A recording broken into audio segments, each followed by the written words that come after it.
Perkenalkan, saya Yosef Vanisa dengan NIM 23010664093. Halo, perkenalkan nama aku Fiza Alevia Koronisa dengan NIM 23010664099. Halo, perkenalkan namaku Larissa Maharani Azaria dengan NIM 23010664103.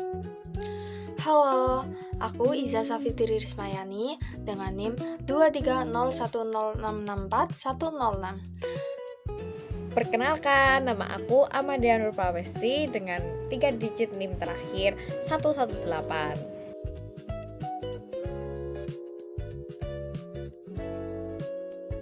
Kasus kekerasan dalam rumah tangga bukan hanya masalah pribadi, tapi juga menjadi sebuah isu komunitas. Karena kesehatan psikologis keluarga berpengaruh langsung pada kesejahteraan sosial di sekitarnya. Nah, pada kali ini kita akan membahas mengenai salah satu kasus yang cukup mencuat juga di media sosial, yakni kasus selebgram dari Sidoarjo yang bernama Vina Natalia dan juga Sena Sanjaya. Nah, pada kasus ini itu diduga bahwa Vina Natalia ini melakukan kekerasan dalam rumah tangga kepada Sena Sanjaya, yakni sang suaminya. Jadi kasus ini tuh berawal dari laporan sang suami, yakni Sena Sanjaya, yang mengaku mengalami kekerasan secara psikis ketika Vina ini pergi meninggalkan rumah. Nah, kondisi emosional Sena ini tuh menurun secara drastis ya.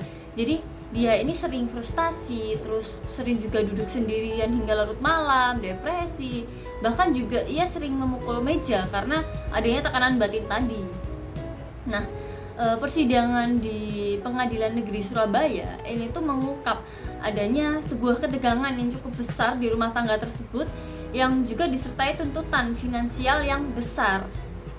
Jadi adanya kayak kompensasi sekitar 2 miliar, terus rumah 5 miliar yang justru ini tentunya memperburuk hubungan antara suami istri ini. Nah, didukung juga sama kesaksian oleh orang tuanya dari Sena yang menegaskan bahwa Vina itu sering membantah dan juga bersikap keras terhadap suaminya. Yang hal ini tuh pastinya memicu tekanan psikologis secara berat untuk Sena. Akibatnya tidak hanya hubungan mereka yang hancur, tapi juga pastinya akan berdampak kepada anak-anaknya secara emosional, karena pastinya akan merasa kehilangan rasa aman dan juga kehangatan dari keluarga tersebut. Maka dari itu kelompok kami ingin membedah dan juga menganalisis kasus tersebut karena kasus ini cukup menarik untuk kita bahas.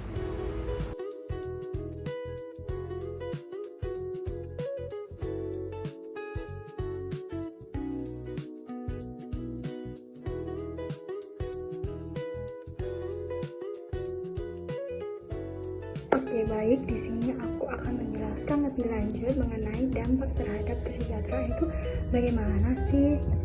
Jadi seringkali kita itu hanya melihat sisi luar dari sebuah keluarga saja, seperti tampak harmonis, bahagia, dan juga pastinya baik-baik saja. Tapi di balik itu ada sebagian orang yang justru diam-diam harus berjuang melawan kekerasan psikisnya. Nah, masalah ini bukan cuma meninggalkan luka batin saja, tapi juga menurunkan kesejahteraan baik secara psikologis maupun sosial.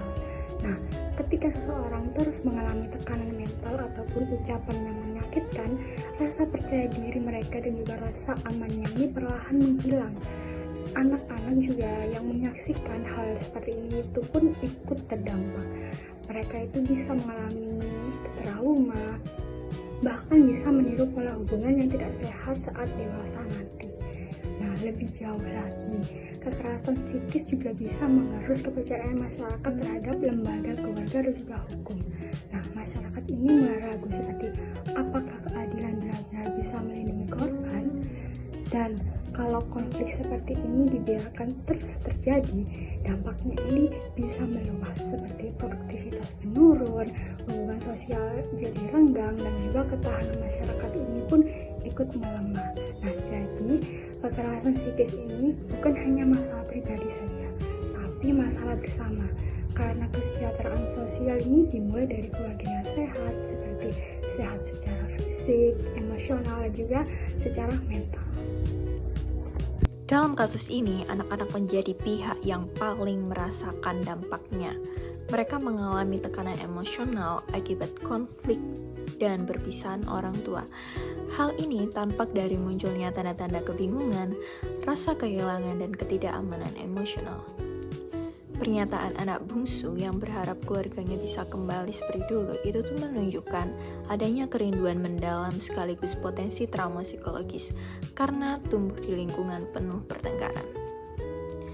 Sementara itu, Sena Sanjaya juga mengalami gangguan psikologis yang cukup berat setelah ditinggalkan oleh istrinya.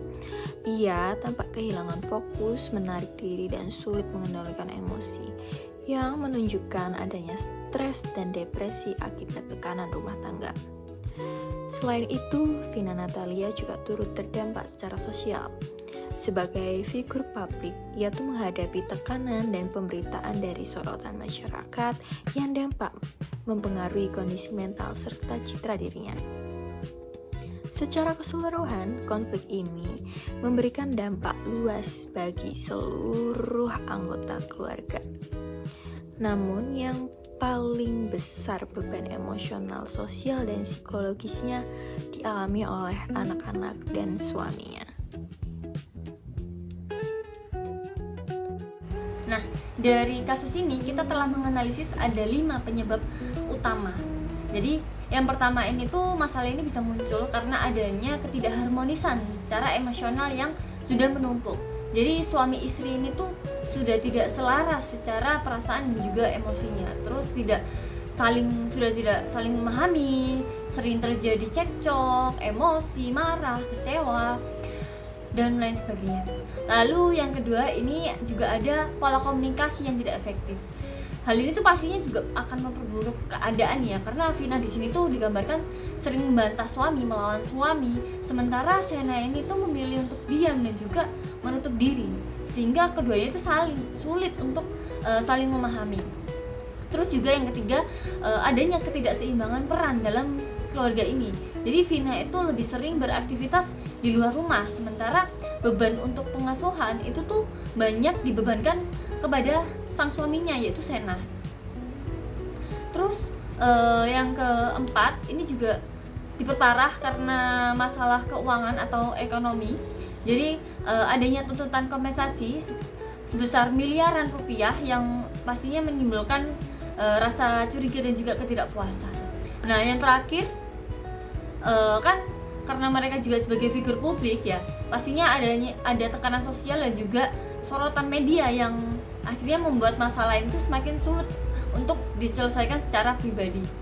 Jadi dari keseluruhan kasus ini itu tuh menggambarkan bahwa konflik rumah tangga itu tuh tidak selalu hanya berupa kekerasan fisik, tapi juga bisa dalam bentuk tekanan psikis yang nantinya akan merusak kesehatan mental, terus juga kepercayaan dan juga keharmonisan seluruh anggota keluarga tersebut. Oke, di kasus ini kita akan bahas 2 teori. Yang pertama yaitu teori partisipasi yang berfokus pada partisipasi semua pihak dalam menyelesaikan sebuah masalah. Nah, dalam kasus ini itu dinamika masalah itu bisa terjadi karena kurangnya komunikasi dan juga partisipasi dari berbagai pihak, baik itu secara internal, yakni dari pihak suami istri, maupun secara eksternal, yakni keterlibatan keluarga besar dalam masalah mereka. Yang kedua adalah teori empowerment, yang berfokus pada pemberian kekuatan psikologi, sosial, dan juga ekonomi kepada individu dalam menyelesaikan ketika menghadapi sebuah masalah. Nah, di sini itu dinamika yang menyebabkan KDRT dalam rumah tangga Vina yaitu kurangnya pemberdayaan emosional dalam menyikapi dan menghadapi sebuah masalah yang mengakibatkan tekanan psikologis pada keluarga, baik itu dari pihak suami, istri, ataupun pihak anak.